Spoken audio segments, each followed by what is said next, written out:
our beloved Boss Mike Cervera. Magandang umaga, magandang hapon at magandang gabi sa mandako ng mundo. Naroon kayo. Siyempre, magandang buhay na rin para sa ating lahat. Mga kababayan, opo, nako, eto masamang balita mga kababayan. Isa pong Chekwa ang nahuli dyan sa Intramuros kamakailan. Opo, kahapon po yata ito, mga kababayan. So, eto pong Chekwa na ito, nako, ay may malaking aparato sa kanyang sasakyan, mga kababayan. At ito'y pinaghihinalaan po na pwedeng magamit para i-discarril yung ating eleksyon. Nako, mga kababayan, dapat po ito maimbestigang maigi ng kinauukulan. Ano po, mga kababayan? Pero bago po natin to umpisahan, mga kababayan, huwag po na sana natin kalimutan mag-like, mag-share, at mag-subscribe. Ano po, maliit lang ho na bagay yan. So, eto na, mga kababayan. Nako po, magugulat kayo sa balitang ito, mga kababayan. Ha? Eto na, pasok! Hindi inaalis ng National Bureau of Investigation ang posibilidad na magamit sa eleksyon 2025 ang mga impormasyon na maaaring nakuha ng hinihinalang spy equipment mula sa naarestong Chinese national sa Intramuros, Maynila. Ayon kay Attorney Ferdinand Lavin, direktor ng NBI sa National Capital Region, nakatutok na ang kanilang investigasyon sa naturang issue. We are not discounting a possibility na magagamit itong nakuha niyang data to affect our elections. Whether they will... Grabe mga kababayan, ang laki ang laki ng makina Kita nyo mga kababayan, may electric fan pa nga yan dito na nakatutok. Opo naka-install po yan sa kanyang SUV na sasakyan. Ano po mga kababayan, sa tingin po ninyo, para saan po yan? Sabi rito mga kababayan sa caption, hinihinalang spy equipment. Equipment mula sa inarestong Chinese national, posibleng magamit sa eleksyon. Nako, Diyos ko po, ibang klase, no? Kung totoo po ito, talagang desperado na rin po ang China sa pangingialam sa ating masyadong ano po ito itong ating eleksyon. Ito'y ating tawag dito pinakasagrado. Opo, na okasyon ang eleksyon para sa mga Pilipino. Sagrado po ito mga kababayan. Di po ba? Yan po lagi nating naririnig sa mga magulang natin at sa mga guro natin sa eskwelahan.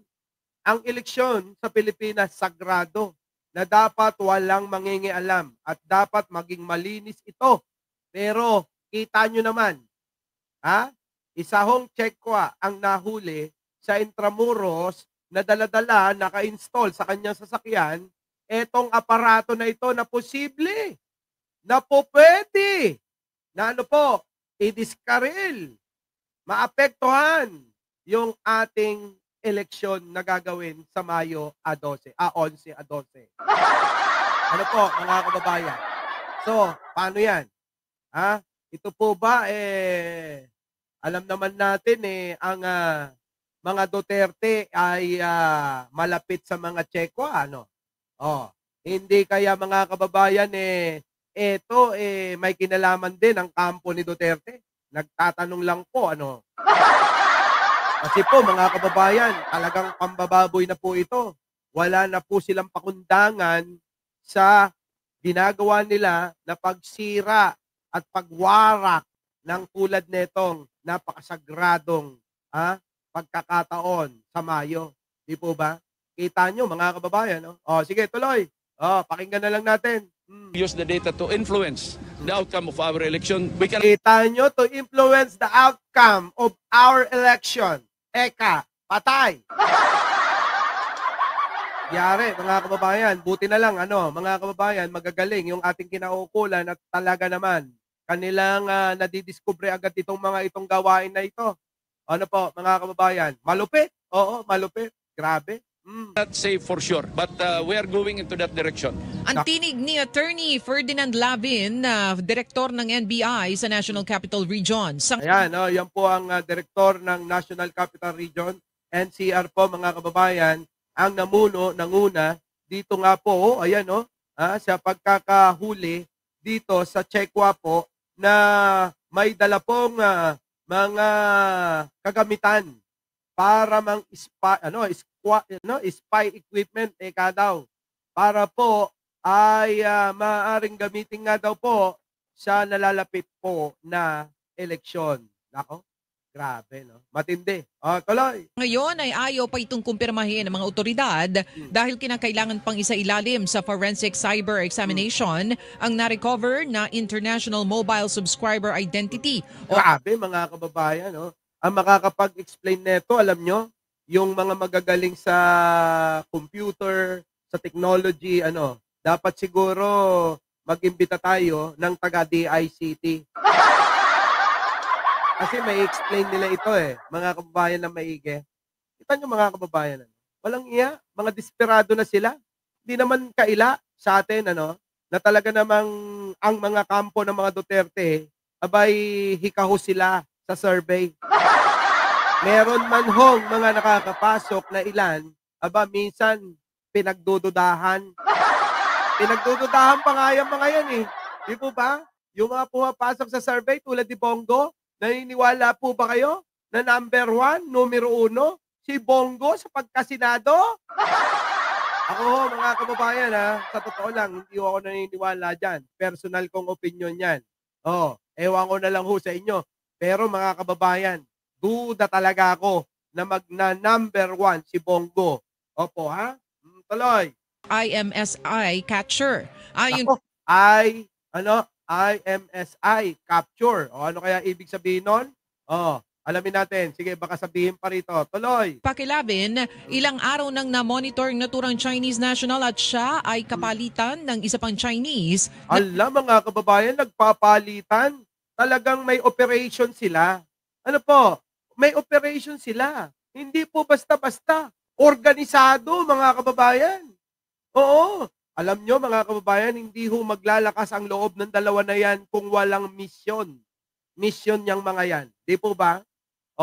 Kita nyo, mga kababayan, ilang beses na ba tayong nakakahuli ng mga Chekwang spy, na mga pinaghihinalaang spy sa mga lugar kung saan-saan sa Pilipinas? Abay, marami na po yan. Di ba? Marami na ho.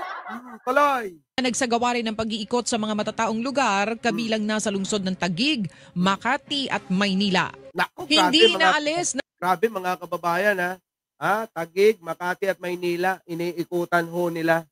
So kayo mga kababayan, ako ulitin ko lang. Malakas ho ang loob ko. Ay malakas ang pakiramdam ko na talagang eto mga kababayan hindi ho basta-basta lang ito.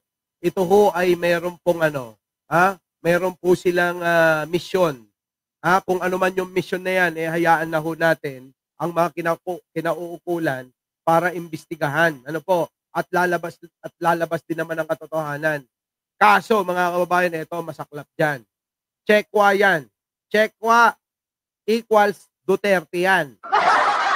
Yun po yung aking pananaw at opinion dyan, mga kababayan, sapagkat nga alam naman natin, tawag nga ng karamihan ay pro-China ang kampo ni Duterte. So kayo po, ano po masasabi nyo? Sang-ayon po ba kayo ron? O meron po kayong ibang opinion? Kung meron po, paki-comment na lang. At binabasa ko pong lahat yan. At mga kababayan, dyan, abangan natin kung ano po ang totoo, kung ano pa ang magiging development dito sa kaso na ito, mga kababayan. So, mga kababayan, hanggang dito na lang. At syempre, bago tayo maghiwa-hiwalay, mag-iwan po kayo ng comment at wag po ninyong kakalimutan mag-like, mag-share at mag-subscribe. Maraming salamat po! Our beloved Boss Mike!